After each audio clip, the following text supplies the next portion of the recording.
Did your parents believe in traditional discipline? My father believed boys became men through pain, and that comfort created weakness. When I was 7 years old and cried after falling off my bike, he made me sleep in the backyard shed for 3 nights to learn that tears were for women and children, not for males in our family. He called it traditional discipline, the way his grandfather raised him, the way real men were forged before the world went soft. Every punishment had that same justification attached like scripture. Dad ran our house like a military compound with rules posted on every wall written in his blocky handwriting. Wake at 0500 hours, beds made with hospital corners, bathroom cleaned after every use, chores completed before breakfast, inspections at 0700, 1200, and 1900 hours. My brothers Nathan and Dennis and I learned to move through the house silently, efficiently, like we were constantly being watched because we were. Dad would appear in doorways without warning, checking for dust on windowsills, wrinkles in bedsheets, dishes left in the sink. Every failure meant punishment, and punishments always involved physical labor designed to build character. The chore wheel in the kitchen listed our regular duties, but that was just baseline. Real discipline came through correction assignments when we messed up. Forgot to squeegee the shower, scrub every bathroom in the house with a toothbrush, left a jacket on the couch, reorganized the entire garage in under 2 hours, complained about dinner, make meals for the family for a week while everyone else ate what you cooked. Dad timed everything with his stopwatch, and if you didn't finish fast enough, you started over. I spent my 8th birthday reorganizing the tool shed 4 times because I kept missing his time requirement by minutes. Mom went along with everything Dad said because she believed wives submitted to husbands in all things. She'd grown up in the same church Dad attended, the one where Pastor Raymond preached about biblical manhood and wifely obedience every Sunday. When Nathan complained to her once about having to dig drainage ditches in the backyard as punishment for talking back, she told him that Dad knew best, and questioning him was questioning God's design for families. She never intervened, never softened punishments, just nodded along while Dad explained how this was preparing us for the real world where nobody cared about your feelings. The worst punishments involved what Dad called attitude adjustments. These happened when one of us showed weakness or emotion he deemed inappropriate for males. Dennis cried during a movie when he was 9, some scene where a dog died, and Dad made him watch it on repeat for 6 hours straight while standing at attention. Every time Dennis's eyes got wet, Dad added another viewing. By the end, Dennis just stared at the screen with no expression at all, and Dad nodded with satisfaction, saying, "That's what self-control looked like." Dennis stopped showing emotion after that. Even when our grandmother died 2 years later, he just stood at the funeral with that same blank expression. Nathan got attitude adjustments most frequently because he had this defiant streak that Dad wanted to break. When Nathan was 12, he questioned why we had to do push-ups as punishment for leaving lights on. Dad made him do push-ups for 3 hours straight in the driveway while neighbors walked past. Every time Nathan's form got sloppy, Dad reset the count to 0. Nathan's arms gave out after the first hour, and he collapsed face first onto the concrete. Dad told him to get up or stay there all night. Nathan got up. His arms shook so badly he could barely lift them for a week afterward, but Dad said that's what happened when you questioned authority. I learned early to keep my head down and follow orders exactly. I memorized Dad's inspection checklist and triple-checked everything before he arrived. I set alarms to finish tasks early. I practiced making beds until the corners could bounce quarters. My strategy was perfection through preparation, becoming invisible by being exactly what Dad wanted. It worked most of the time, but nobody could be perfect constantly. When I was 10, I forgot to take the trash to the curb on collection day. Dad woke me at midnight and made me take every bag of garbage from our house to the dump myself, walking the 3 miles there and back multiple times until everything was disposed of. 7 trips total over 5 hours, while Dad followed behind in his truck with the headlights on me the entire time. Church was mandatory every Sunday and Wednesday evening. Pastor Raymond's sermons focused heavily on masculine leadership and feminine submission, children honoring parents, sparing the rod, and spoiling the child.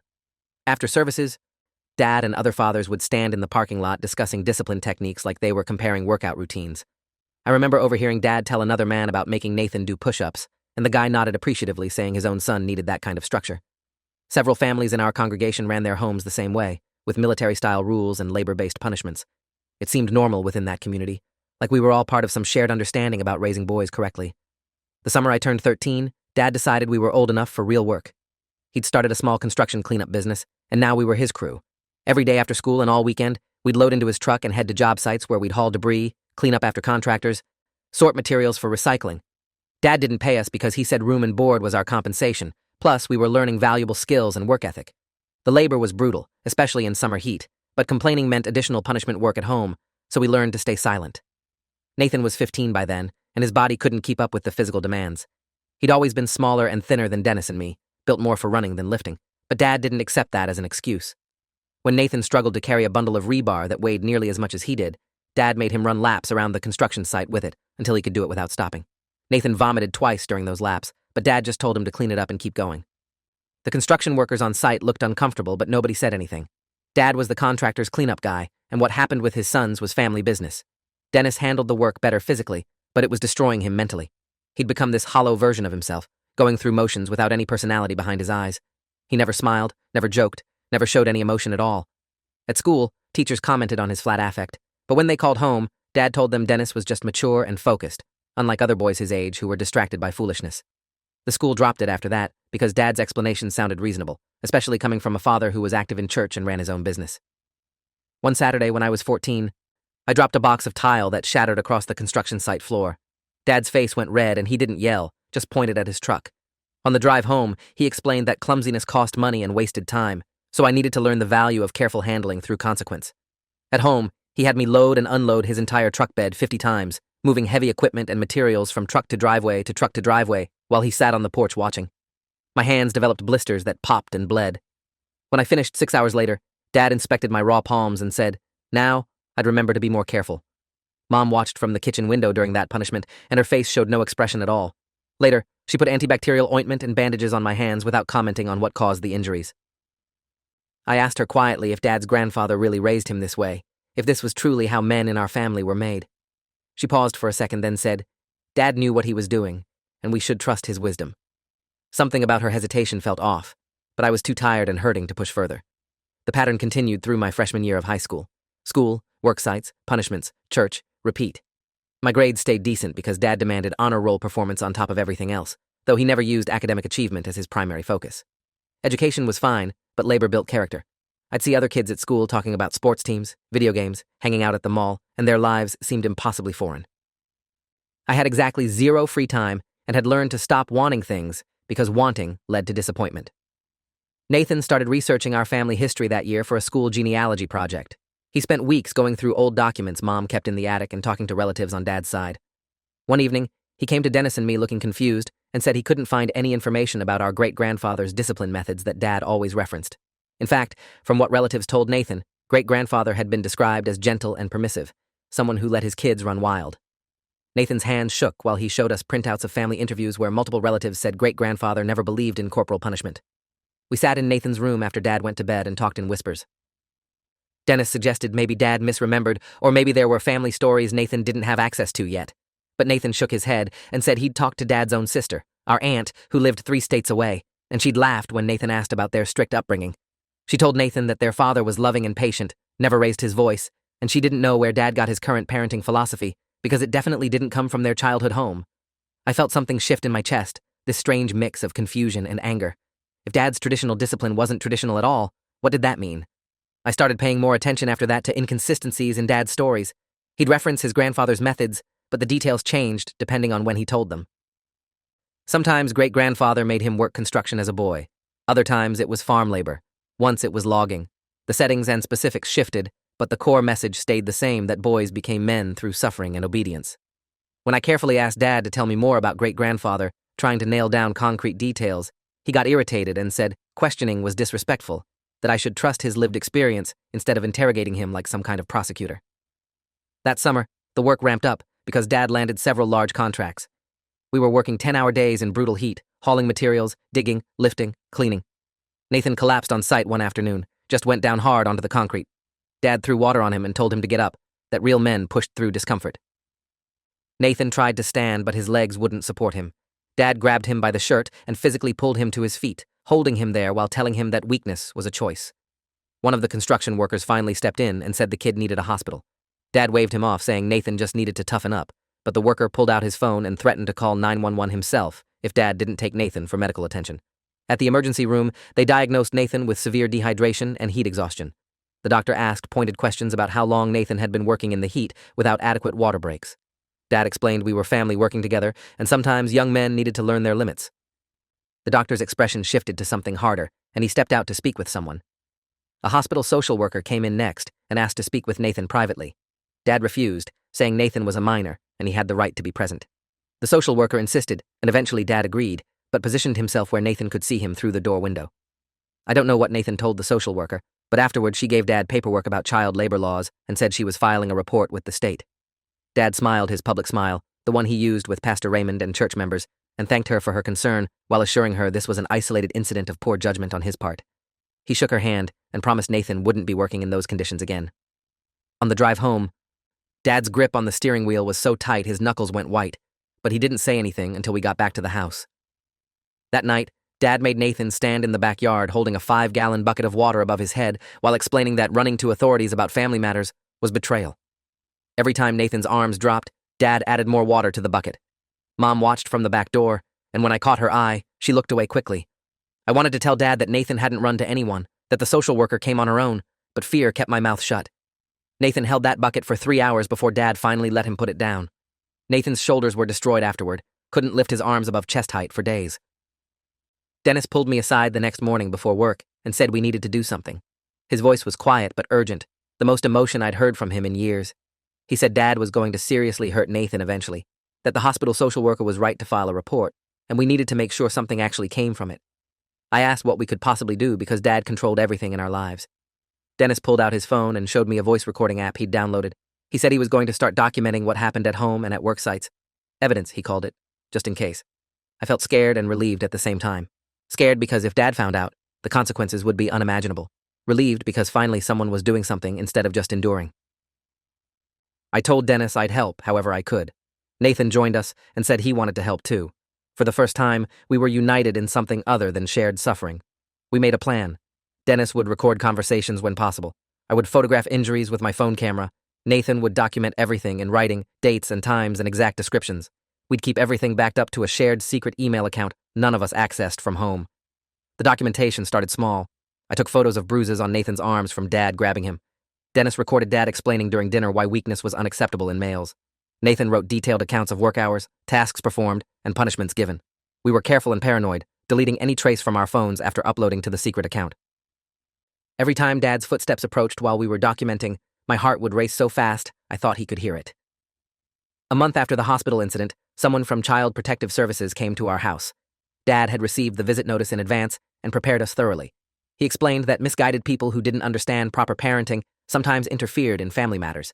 He told us exactly what to say about our home life, how to describe his discipline as firm but fair, how to emphasize that we were well cared for and loved.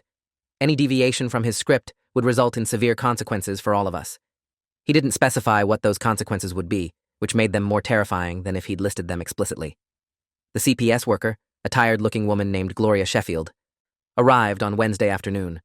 She walked through our immaculately clean house while Dad explained his parenting philosophy, using words like structure, accountability, and preparing boys for manhood. He showed her the chore wheel and explained how regular responsibilities built work ethic. Everything he said sounded reasonable and thoughtful, like he'd pulled it from some parenting book about raising successful children. Gloria nodded along and took notes without much visible reaction. When she asked to speak with each of us individually, Dad smiled warmly and said, of course, he had nothing to hide.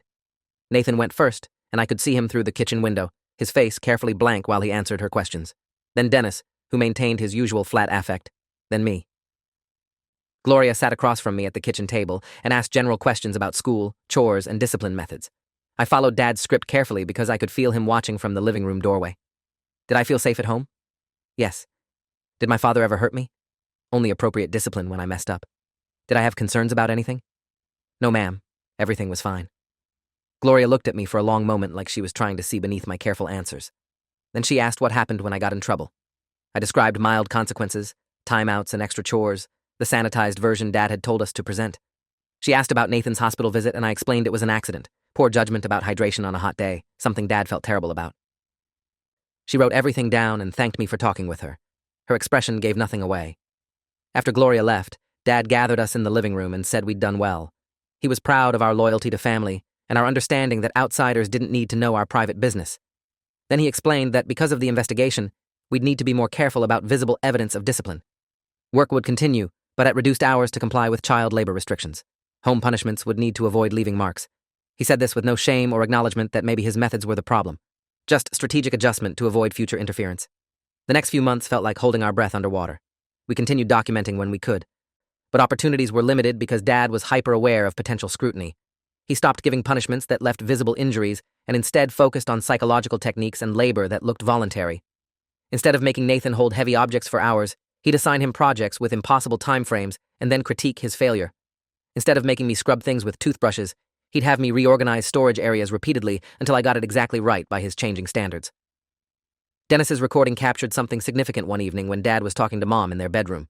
We'd hidden his phone behind books on a shelf during Dad's afternoon inspection routine. That night, Dad told Mom he was tired of walking on eggshells because some social worker didn't understand that boys needed firm guidance. He said his own father had been too soft, and look how Dad's brother turned out, divorced and unemployed, a complete failure. Dad said he'd promised himself his sons would be different, that he'd make them into men no matter what it took, using methods he'd researched and refined over years. Mom's quiet voice asked if he ever worried he was too harsh. Dad laughed and said harsh was relative, that everything he did was necessary because the world was harsh and unprepared boys became broken men. Nathan transcribed that recording word for word and saved it with a timestamp. The phrase methods he'd researched and refined stood out because it contradicted his constant references to family tradition. That night, we sat together in Dennis's room after everyone went to sleep and listened to the recording on low volume. Dennis said it proved Dad made everything up, that there was no traditional discipline passed down through generations, just Dad's personal theory about building men through suffering. Nathan added that if we could prove Dad fabricated the family history he always cited, it would expose his justifications as lies. I suggested we try to get Dad talking about his grandfather on recording, push for specific details we could verify against Nathan's genealogy research. The opportunity came during Sunday dinner a week later, when Mom asked Dad to share family stories with us boys so we'd appreciate our heritage.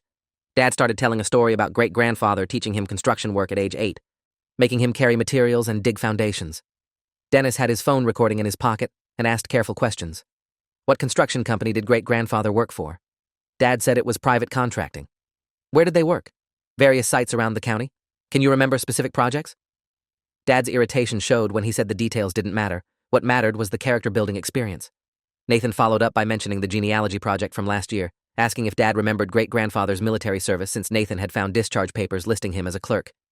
Dad's face tightened, and he said Nathan must have looked at the wrong documents because great-grandfather was infantry, saw combat, came home tough as nails.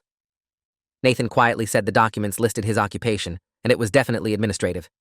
Dad stood up from the table and told Nathan that questioning family history was disrespectful and showed a lack of gratitude for everything our ancestors sacrificed. Dinner ended abruptly, with Dad storming off to his office. Later, Nathan showed us the actual military records he'd requested months ago. Great-grandfather served in a non-combat role stateside, was honorably discharged after 2 years, and his file included commendations for his patience and supportive leadership style. Nothing about being tough as nails or combat experience. Combined with the recording of Dad contradicting documented facts, we had proof he was fabricating the family tradition narrative. The question was, what to do with it? Dennis suggested we send everything to Gloria Sheffield at CPS. Nathan worried it wouldn't be enough since we'd already told her everything was fine. I pointed out that we'd lied during her visit because we were scared, and now we had evidence of why. We spent that night going through our documentation. Dozens of recordings capturing Dad explaining his philosophy, giving punishments, threatening consequences. Hundreds of photos showing injuries at various stages of healing. Nathan's detailed written timeline spanning 18 months. Family documents proving Dad's traditional discipline story was fabricated. The next morning before school, I created a new email from a library computer and sent everything to Gloria Sheffield with a detailed explanation. We'd lied during her visit because we feared retaliation. This evidence showed the reality of our home life, the fabricated family history Dad used to justify his methods, the injuries, the excessive labor, the psychological manipulation. I hit send before I could second-guess myself and cleared the browser history. At school, I couldn't focus on anything, just kept wondering what would happen next. 3 days passed with no response, and I started thinking maybe Gloria hadn't received it or didn't care. Then on Monday afternoon, 2 CPS investigators showed up at our house without warning. Dad wasn't home, out on a job site, and Mom let them in with a confused expression. They explained they had questions about allegations and needed to inspect the house and speak with us boys immediately. One investigator was Gloria. The other was an older man named Kenneth Pratt, who looked like he'd seen everything and wasn't impressed by much. They separated us into different rooms this time. Kenneth took me into the den and closed the door. His first question was direct and startling. "Did you send the documentation package?" I hesitated because Dad had programmed us to lie to authorities, but Kenneth's expression was patient and knowing. He said I wasn't in trouble for documenting, that it was actually brave and smart.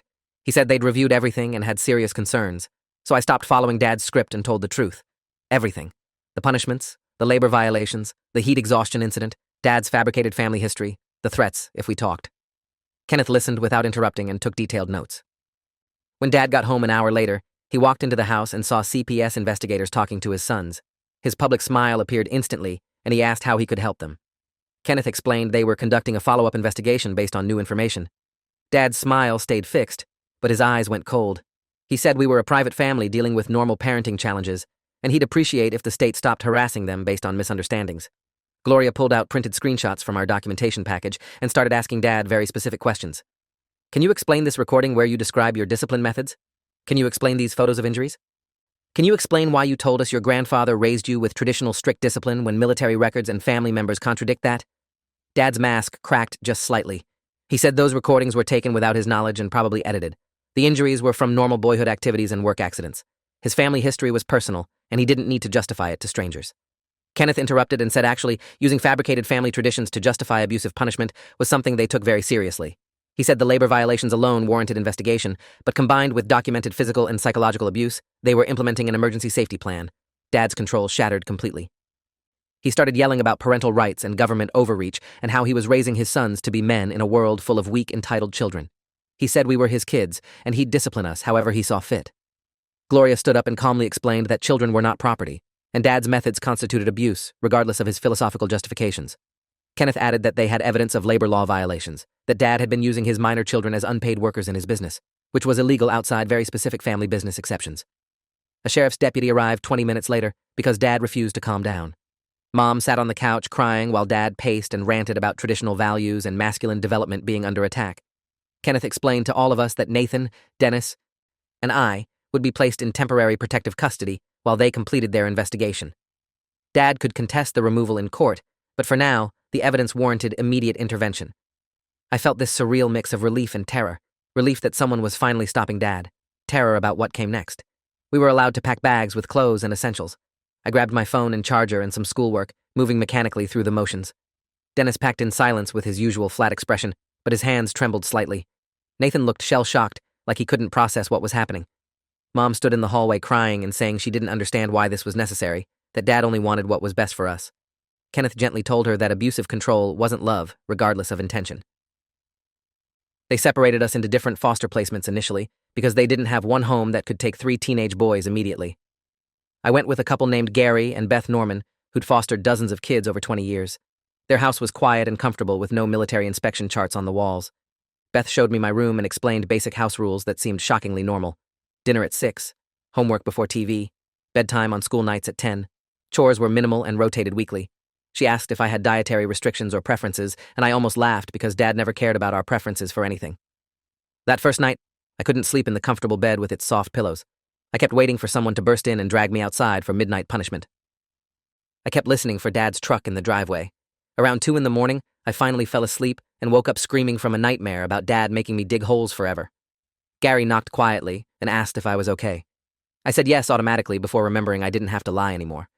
I told him I had nightmares about my father, and he nodded understandingly, said that was completely normal after leaving an abusive situation. School felt strange the next day because everyone knew something happened. Small-town gossip traveled fast, and apparently multiple people had seen CPS vehicles at our house. People stared but didn't ask directly. My teachers had been notified about my change in living situation and gave me sympathetic looks that made me uncomfortable. I just wanted everything to feel normal, but nothing did anymore. During lunch, I got a call from Nathan, who was in a different foster home across town. He sounded lost and asked if I thought we did the right thing. I said yes, even though I wasn't entirely sure. We'd destroyed our family to escape Dad's control. That felt both necessary and devastating. The court hearing happened 3 weeks later. Dad had hired a lawyer who argued that traditional discipline and strong work ethic shouldn't be criminalized just because modern society had gone soft. The lawyer presented Dad as a devoted father, preparing his sons for harsh reality, fighting against a nanny state that wanted to bubble-wrap children. Dad took the stand and gave an impassioned speech about his parenting philosophy, his concern about raising boys who could handle adversity, his belief that structure and labor built character.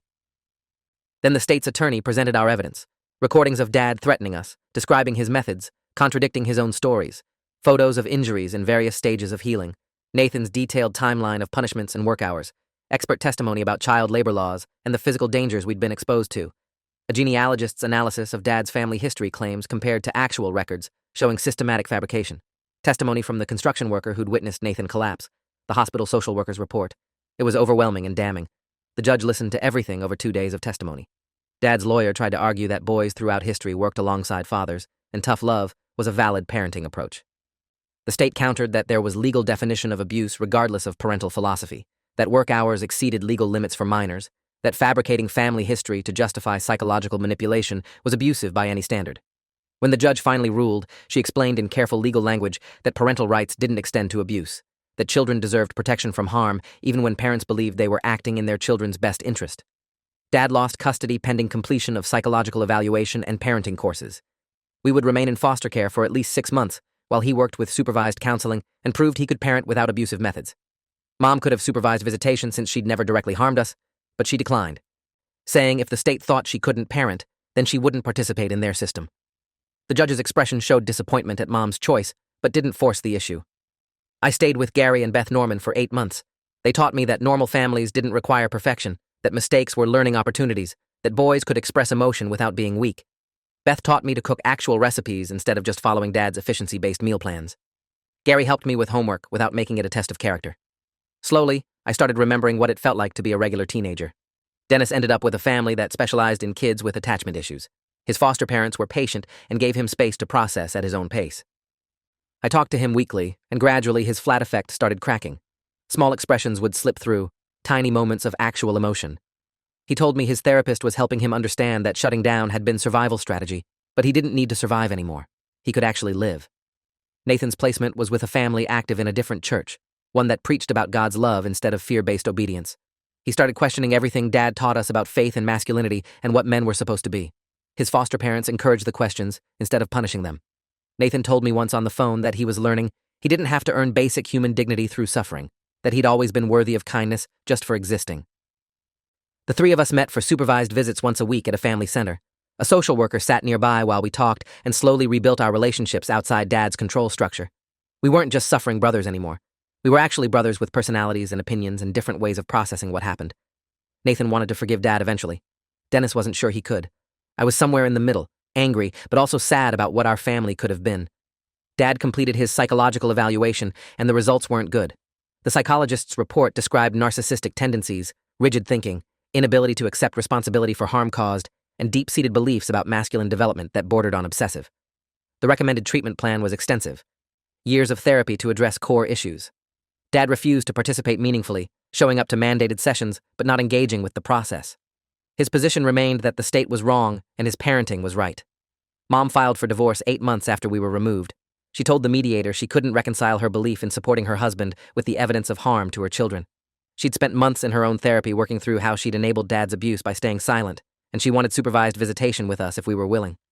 Nathan agreed immediately, desperate for any parent relationship. Dennis took longer to decide but eventually said yes. I struggled with it because Mom's silence had hurt almost as much as Dad's actions.